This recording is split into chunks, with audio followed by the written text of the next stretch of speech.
سنتے ہیں کہ محشر میں صرف ان کی رسائی ہے، سنتے ہیں کہ محشر میں صرف ان کی رسائی ہے، گر ان کی رسائی ہے لو جب تو بنائی ہے، مچلا ہے کہ رحمت نے امید بندھائی ہے، کیا بات تیری مجرم کیا بات بنائی ہے، مجرم کو نہ شرماؤ احباب کفن ڈھک دو، منہ دیکھ کے کیا ہوگا پردے میں بھلائی ہے، اے عشق تیرے صدقے جلنے سے چھٹے سستے، اے عشق تیرے صدقے جلنے سے چھٹے سستے، جو آگ بجھا دے گی وہ آگ لگائی ہے، جو آگ بجھا دے گی وہ آگ لگائی ہے، اور مطلع میں یہ شک کیا تھا واللہ رضا واللہ، مطلع میں یہ شک کیا تھا واللہ رضا واللہ، صرف ان کی رسائی ہے، صرف ان کی رسائی ہے۔ آج کی یہ محفل جشن عید میلاد النبی صلی اللہ علیہ وآلہ وسلم کے حوالے سے انعقاد پذیر ہے، اور ماشاءاللہ علماء کرام سادات کرام کی بڑی تعداد یہاں پر موجود ہیں۔ ہمارے حاجی محمود بھائی نے مجھے جن عنوانات کی طرف اشارہ کیا ہے، کچھ باتیں اس سے متعلق میں عرض کرنے کی سعادت حاصل کروں گا۔ اسی مناسبت سے میں نے 2 احادیث اور ایک قرآن مقدس کی آیہ کریمہ کی تلاوت کی ہے، اور میری بڑی خوش نصیبی ہے کہ میں علماء اور سادات کے درمیان اور بالخصوص میرے بڑے بھائی پیر طریقت الحاج سید یاسین باپو قادری اور پیر سید شافین صاحب چشتی نظامی حسامی، ان دونوں حضرات کے بیچ میں موجود ہوں، اور دونوں کے بیچ میں بیٹھ کر میں اپنے آقا صلی اللہ علیہ وآلہ وسلم کے ذکر کی سعادت حاصل کر رہا ہوں۔ اللہ تبارک و تعالی میرا آپ سب کا آنا قبول فرمائے۔ دراصل ہمیں یہاں سے جلدی رخصت ہونا ہوگا، اس لیے کہ ہمیں ایک طویل سفر کے لیے جانا ہے اور وقت پہ پہنچنا ہے، تو بہت کوئی لمبی چوڑی گفتگو نہیں ہوگی۔ حالانکہ جو عنوان اس وقت ذہن میں آیا ہے وہ بڑا وسیع عنوان ہے، وسیع کیا بلکہ یہ ہماری زندگیوں کا عنوان ہے۔ لوگ کہتے ہیں کہ کامیابی کا ضابطہ یہ ہے کہ اگر قوم کو مالدار کر دو تو قوم کامیاب ہو جائے، اگر قوم کو علم دے دو تو قوم مالدار ہو جائے، اگر قوم کو اخلاق دے دو تو قوم کامیاب ہو جائے، قوم کو علم ملے تو وہ کامیاب ہو، قوم کو دولت ملے تو وہ کامیاب ہو، قوم کو خوبصورتی ملے تو وہ کامیاب ہو، اسی طرح قوم با اخلاق ہو تو کامیاب ہو، اسی طرح قوم متقی ہو تو کامیاب ہو، قوم پرہیزگار ہو تو کامیاب ہو۔ لیکن یہ ساری چیزیں اپنی جگہ ہیں۔ میں یہاں پر کسی مفکر سے اختلاف کرنے کی بجائے میں ایک بات یہاں کہنا چاہتا ہوں، اگر ہم اپنی قوم کو کامیاب دیکھنا چاہتے ہیں، انہیں کامیابی سے ہمکنار کرنا چاہتے ہیں، تو انہیں صرف ایک چیز دینی ہوگی۔ اتنی ساری چیزوں پہ محنت کرنے کی بجائے انہیں صرف ایک چیز دینی ہوگی، اور وہ ہے عشق مصطفیٰ صلی اللہ علیہ وآلہ وسلم۔ قوم کو عاشق رسول بنا دو، وہ خود بخود متقی بن جائے گی۔ قوم کو عاشق رسول بنا دو، وہ خود بخود با اخلاق بن جائے گی۔ قوم کو عاشق رسول بنا دو، وہ خود با کردار بن جائے گی۔ قوم کو عاشق رسول بنا دو، وہ خود علم والی بن جائے گی۔ قوم کو عاشق رسول بنا دو، وہ خود حسن والی بن جائے گی۔ عشق مصطفیٰ میں اتنی طاقت ہے، عشق رسول میں اتنی طاقت ہے، اگر پوری زندگی اس پر محنت کی جائے، اللہ کی عزت کی قسم، انسان متقی بنے ضروری نہیں ہے کہ عالم بھی بنے، انسان عالم بنے ضروری نہیں ہے کہ با اخلاق بھی بنے، انسان با اخلاق بنے ضروری نہیں ہے کہ خوبصورت بھی بنے، مگر جب عشق مصطفیٰ آتا ہے تو اخلاق بھی آتے ہیں، کردار بھی آتا ہے، علم بھی آتا ہے، تقوی بھی آتا ہے، پرہیزگاری بھی آتی ہے۔ اور یاد رکھنا، اللہ کی عزت کی قسم، چہرے پہ ایسا نور آتا ہے کہ اس سے چاند بھی شرماتا نظر آتا ہے۔ عشق مصطفیٰ کی طاقت اتنی بڑی طاقت ہے، تم اس طاقت کا اندازہ کرو یا نہ کرو، عشق مصطفیٰ کی طاقت کا اندازہ اپنے نہیں بلکہ غیروں کو ہے۔ دنیا جانتی ہے جس دن یہ خاک مٹی کا ڈھیلا جسے انسان کہتے ہیں، مشک بار خاک، اگر یہ انسان عاشق رسول بن گیا تو دنیا میں پھر کسی کو پناہ نہیں مل سکتی، اس لیے کہ اللہ اکبر، عشق وہ طاقتور جوہر ہے ہندوستان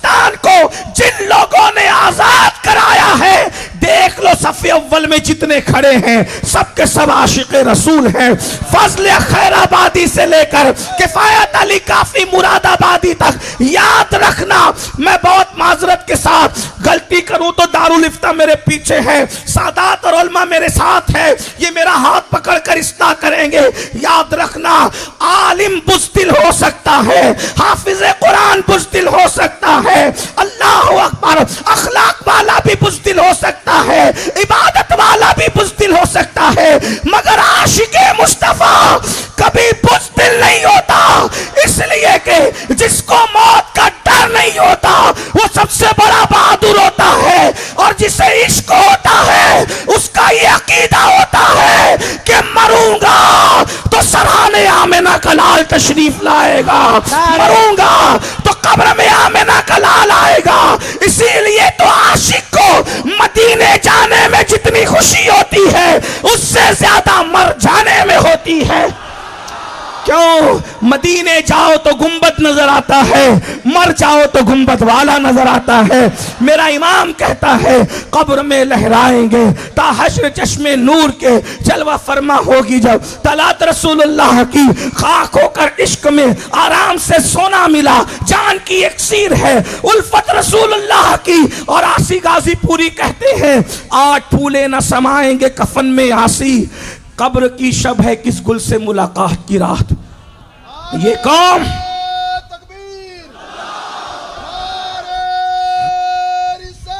یا رسول اللہ یا علی, یہ قوم بزدل اس لیے ہے کہ یہ عاشق نہیں ہے. یہ قوم گنہگار اس لیے ہے بڑی معذرت کے ساتھ کہ یہ عاشق نہیں ہے. اگر واقعی ان کے سینوں میں عشق ڈال دیا جائے تو ہمارے معاشرے سے گناہ ختم ہو جائے. جس محلے میں عشق ہوگا اس محلے میں شراب کی دکان کبھی نہیں کھل سکتی, اس لیے کہ 2 دکانیں ایک ساتھ کسی عنوان پہ چل ہی نہیں سکتے. یا تو جام چلیں گے شراب کے یا تو جام چلے گا عشق کا. اور ظاہر سی بات ہے شراب ملتی ہے مہنگی اور عشق ملتا ہے بہت سستا. شراب پلانے والے بدمعاش ہوتے ہیں اور عشق کا جام پلانے والے اپنے زمانے کے سید الشرفا ہوتے ہیں. گجرات میں ہو سکتا ہے یہ سید الشرفا کو میں سمجھا نہ سکوں, لیکن اگر اس کو ایک جملے میں کہوں تو شریفوں کا سردار جسے کہتے ہیں نا اسے سید الشرفا کہتے ہیں. جو شریفوں کی امامت کرے اسے سید الشرفا کہتے ہیں. اچھی طرح یاد رکھنا آج اللہ اکبر میرے جوانوں کے اندر ایک بات کہوں, عشق کتنا پاورفل ہے. ہم عاشقوں کی نقل کر رہے ہیں تو دنیا لرزہ برندام ہے. ہم عاشق بن نہیں پائے جیسے ہونا چاہیے تھا, ہم تو نقل عشق کر رہے ہیں. جب نقل سے یہ ہنگامہ ہے, اگر ہم سچا عشق کرنے لگیں گے تو بات کیا ہوگی. بس میری گزارش ہے نقل کی بجائے اصل پر آئیے. اپنے عشق کی انرجی کو نعروں پر صرف خرچ کرنے کی بجائے عمل کے میدان میں خرچ کیجیے. ہم جذباتی بہت ہیں اور عشق جو ہے وہ جذباتی نہیں ہوتا. عشق کڑوے گھونٹ پینے والا ہوتا ہے. عشق محنت کراتا ہے. کسی بزرگ نے لوح محفوظ کو دیکھا, کسی بزرگ نے لوح محفوظ کو دیکھا تو لوح محفوظ پر محبت لکھی ہوئی تھی اور اسی کے ساتھ محنت لکھی ہوئی تھی. توجہ کرنا, بہت لمبی گفتگو میں نے کہہ دی کہ میں نے نہیں کرنا, لیکن جو کہنے بیٹھا ہوں اللہ کرے وہ پیغام آپ تک پہنچ جائے. لوح محفوظ پر سب لکھا ہوا ہے, تو محبت بھی لکھی تھی اور محنت بھی لکھی تھی. تو محبت نے محنت کو دیکھا اور محنت نے محبت کو دیکھا تو دونوں نے آپس میں باتیں کی. تو محنت نے کہا اے محبت, تیری لکھاوٹ تو میری طرح ہے, تیری صورت تو میری طرح ہے. پڑھے لکھے لوگ جانتے ہیں اگر محبت لکھو میم ہا با تا محبت, محنت لکھو میم ہا نون تا, صرف ایک نقطے کا فرق ہے. نیچے نقطہ لگے تو محبت اور اوپر نقطہ لگے تو بس ایک نقطہ، بس ایک نقطہ، بڑا فرق نہیں ہے. تو محنت نے محبت سے کہا تجھ میں اور مجھ میں کوئی فرق نہیں ہے، پھر ہم دور دور کیوں ہے؟ شکل ایک ہے، صورت ایک ہے، ایک نقطے کا فرق ہے. تو محبت نے اس دن وعدہ کر لیا کہ جہاں تو رہے گی وہیں میں رہوں گی، جہاں تو نہیں رہے گی وہاں میں نہیں رہوں گی. تو اب اگر جانچنا ہے کہ محبت کس کے پاس ہے تو آپ کو یہ دیکھنا پڑے گا کہ محنت کس کے پاس. جس کے پاس محنت ہوگی اسی کے پاس محبت ہوگی. جس کے پاس محنت نہیں ہوگی اس کے پاس کچھ اور تو ہو سکتا ہے مگر محبت نہیں ہو سکتی. اب آپ سے چیک کریں. چلیں صبح سے آغاز کرتے ہیں.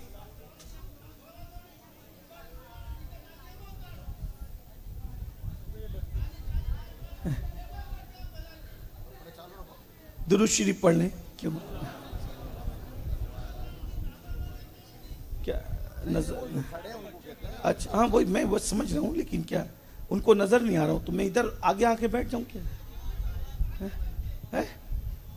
آواز نہیں، وہ لگا دے، اسٹینڈ لگا.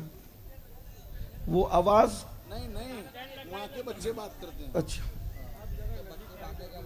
وہ ہاں گفتگو میں میرا خیال چلا جاتا ہے کہ اسٹینڈ لگا دے. درود شریف پڑھنے سے اصل وہ اسٹینڈ بار بار رکوع کر رہا تھا تو پھر میں نے اس کو ہاتھ میں لے لیا. ایک بار درود شریف پڑھے آپ. رب صلی وسلم دائما ابدا علی حبیبک خیر الخلق کل صلاۃ والسلام. سب درود شریف پڑھنے ایک بار. سیدنا مولانا محمد بارک وسلم صلو علیہ صلاۃ وسلام علیک یا رسول اللہ صلی اللہ علیہ وسلم.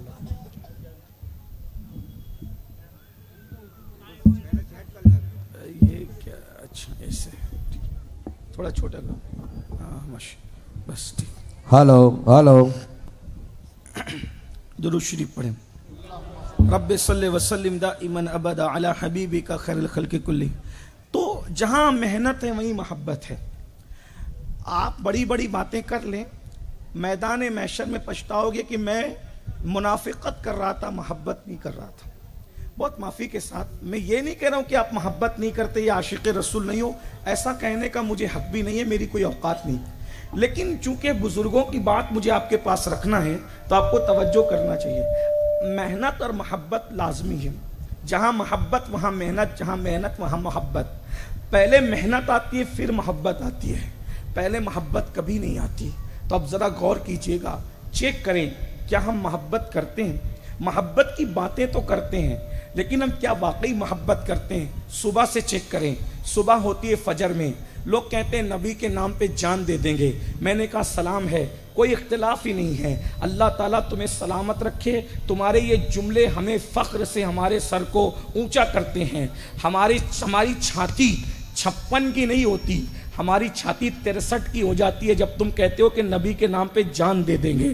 یوں اس لیے کہ ہماری قوم مرنے والی قوم ہے، نبی کے نام پہ جان دینے والی قوم ہے. لیکن ایک بات ہے، کیا یہ بات صرف بات کی حد تک ہے؟ کیا بات واقعی بات ہے؟ آپ نبی کے نام پہ جان دینے کی بات کرتے ہیں، آپ نبی کے نام پہ فجر میں 10 منٹ کی نیند قربان نہیں کرتے، تو میں کیسے مان جاؤں کہ آپ نبی کے نام پہ جان بھی قربان کرو گے؟ آپ یہ جان قربان کرنے کی بات کر کے کسی کو ہمارا مخالف تو بنا دیتے ہو، کسی کو چڑھا تو دیتے ہو. لیکن آپ سے پوچھتا ہوں کہ کیا 10 منٹ کی نیند قربان کر سکتے ہو فجر میں؟ جو قوم، ایک انگریز مفکر نے کہا تھا، جب تک مسلمان جیسے جمعہ میں آتے ہیں ویسے فجر میں نہ آئیں تب تک اس قوم سے ڈرنے کی کوئی ضرورت نہیں ہے. یہ قوم صرف نعرے باز قوم ہے، یہ قوم صرف زبانی دعوے دار قوم ہے. تو کسی نے کہا مسلمانوں کی طاقت سے